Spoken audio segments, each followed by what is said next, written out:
ನಿಮ್ಮ ಹಳೆ ಒಡವೆನ ಅಧಿಕ ಬೆಲೆಗೆ ಮಾರಬೇಕೆ? ಅಟಿಕಾಗೆ ಕಾಲ್ ಮಾಡಿ 8880 ಅಟಿಕಾ ಗೋಲ್ಡ್ ಕಂಪನಿ. ಕೇರಳದ ವಯನಾಡಿನಲ್ಲಿ ಮತ್ತೆ ಪ್ರಕೃತಿ ವಿಕೋಪ ಸಂಭವಿಸಿದೆ. ಮೆಪ್ಪಾಡಿ ಬಳಿಯ ಕಲ್ಲಾಡಿಯ ಮೀನಾಕ್ಷಿ ಸೇತುವೆ ಹತ್ತಿರ ಬಳಿ ಭಾರೀ ಭೂಕುಸಿತ ಉಂಟಾಗಿದ್ದು 5 ಜನ ಸಾವನ್ನಪ್ಪಿದ್ದಾರೆ. ಹಾಗಾದರೆ ಪದೇ ಪದೇ ವಯನಾಡನ್ನೇ ಪ್ರಕೃತಿ ಟಾರ್ಗೆಟ್ ಮಾಡ್ತಿರೋದಾದ್ರೂ ಯಾಕೆ? ಈ ದುರಂತಕ್ಕೆ ಕಾರಣ ಏನು ಅನ್ನೋದರ ಕಂಪ್ಲೀಟ್ ರಿಪೋರ್ಟ್ ಇಲ್ಲಿದೆ ನೋಡಿ. ಕೆಲವೇ ಸೆಕೆಂಡುಗಳ ಭೂಕುಸಿತ ಮತ್ತೆ ಉರುಳಿದ ಹೆಣಗಳ ರಾಶಿ. ಕೇರಳದ ವಯನಾಡಿನ ದುರಂತಕ್ಕೆ ಮಣ್ಣಲ್ಲಿ ಮಣ್ಣಾದ 5.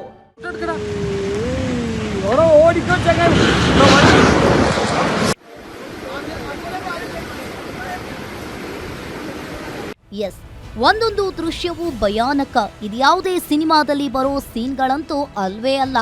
ಮಹಾ ಮಳೆಗೆ ಕೇರಳದಲ್ಲಿ ಸೃಷ್ಟಿಯಾಗಿರೋ ಅಲ್ಲೋಲ ಕಲ್ಲೋಲ. ದೇವರ ನಾಡು ಮತ್ತೊಮ್ಮೆ ರಕ್ತಸಿಕ್ತವಾಗಿದೆ. ಪ್ರಕೃತಿ ಸೌಂದರ್ಯದ ಗಣಿ ವಯನಾಡು ಈಗ ಹೆಣಗಳ ರಾಶಿಯ ಮೇಲೆ ನಿಂತಿದೆ. ಕಳೆದ ವರ್ಷವಷ್ಟೇ ಇಡೀ ಊರನ್ನೇ ನುಂಗಿ ನೀರು ಕುಡಿದಿದ್ದ ಭೀಕರ ಭೂಕುಸಿತದ ಗಾಯ ಮಾಸುವ ಮುನ್ನವೇ ಮತ್ತೊಂದು ಜವರಾಯನ ಅಟ್ಟಹಾಸ ಶುರುವಾಗಿದೆ.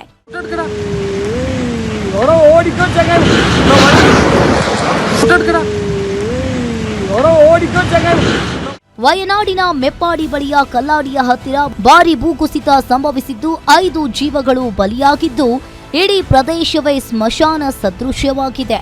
ಕಲ್ಲಾಡಿಯ ಮೀನಾಕ್ಷಿ ಸೇತುವೆ ಬಳಿ ವಯನಾಡ್ ಮತ್ತು ಮಲ್ಲಪುರಂ ಸಂಪರ್ಕಿಸುವ ರಸ್ತೆ ಸುರಂಗ ಮಾರ್ಗದ ಕೆಲಸ ಸಾಗ್ತಾ ಇತ್ತು. ಆದರೆ ಜಿಲ್ಲೆಯಲ್ಲಿ ಸುರಿದ ಭಾರೀ ಮಳೆಗೆ ಇಡೀ ಗುಡ್ಡವೇ ಕುಸಿದು ಬಿದ್ದಿದೆ. ಕಾರ್ಮಿಕರು ಕಣ್ಣು ಮುಚ್ಚಿ ಕಣ್ಣು ಬಿಡುವಷ್ಟರಲ್ಲಿ ಮಣ್ಣಿನಡಿ ಹೂತು ಹೋಗಿದ್ದಾರೆ.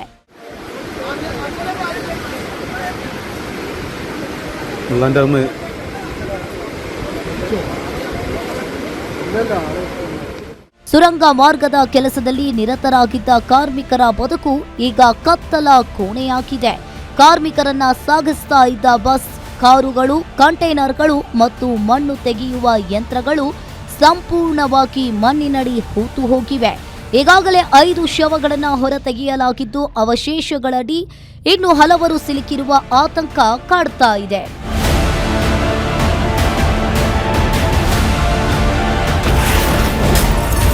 ಪ್ರತಿ ವರ್ಷವೂ ಬೀಳುತ್ತಲೇ ಇವೆ ಹೆಣಗಳ ರಾಶಿ.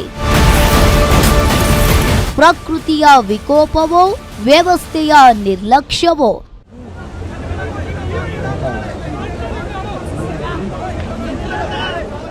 ವಯನಾಡಿನ ಪಾಲಿಗೆ ಭೂಕುಸಿತ ಹೊಸದೇನಲ್ಲ. ಪ್ರತಿ ವರ್ಷವೂ ಇಲ್ಲಿ ಹೆಣಗಳ ರಾಶಿ ಬೀಳ್ತಾ ಇದ್ರೂ ವ್ಯವಸ್ಥೆ ಮಾತ್ರ ಎಚ್ಚೆತ್ತುಕೊಂಡಿಲ್ಲ.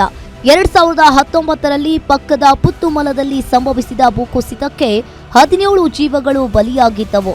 ಇನ್ನು 2024ರಲ್ಲಂತೂ ಚೂರಲ್ಮಲೈ ಮತ್ತು ಮುಂಡಕ್ಕೇನಲ್ಲಿ ಇಡೀ ಪಟ್ಟಣವೇ ಧ್ವಂಸವಾಗಿ ಕರ್ನಾಟಕದವರು ಸೇರಿದಂತೆ ಬರೋಬ್ಬರಿ 298 ಅಮಾಯಕರು ಪ್ರಾಣವನ್ನ ಕಳೆದುಕೊಂಡಿದ್ರು. ದೇವರ ನಾಡಿನಲ್ಲಿ ಪದೇ ಪದೇ ಇಂತಹ ಮಹಾ ದುರಂತಗಳು ಸಂಭವಿಸ್ತಾ ಇದ್ರು. ಸೂಕ್ಷ್ಮ ಪ್ರದೇಶಗಳಲ್ಲಿ ಇಂತಹ ಭಾರೀ ಸುರಂಗ ಮಾರ್ಗದ ಯೋಜನೆಗಳನ್ನ ಕೈಗೆತ್ತಿಕೊಳ್ತಾ ಇರುವುದು ಯಾರ ಹಿತಕ್ಕಾಗಿ? ಇದು ಪ್ರಕೃತಿಯ ವಿಕೋಪವೋ ಅಥವಾ ಅಲ್ಲಿನ ವ್ಯವಸ್ಥೆಯ ನಿರ್ಲಕ್ಷ್ಯವೋ ಎಂಬ ಪ್ರಶ್ನೆ ಮೂಡಿದೆ.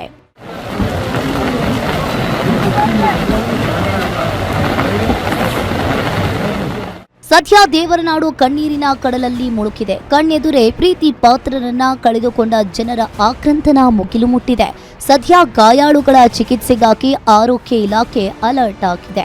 ಆದರೆ ಮಣ್ಣಿನಡಿಯಲ್ಲಿರುವ ಕೊನೆಯ ಜೀವ ಉಸಿರಾಡುತ್ತಿರುವಾಗಲೇ ಅವರನ್ನು ರಕ್ಷಿಸಬೇಕಾದ ಅನಿವಾರ್ಯತೆ ಈಗ ರಕ್ಷಣಾ ಪಡೆಗಳ ಮುಂದಿದೆ.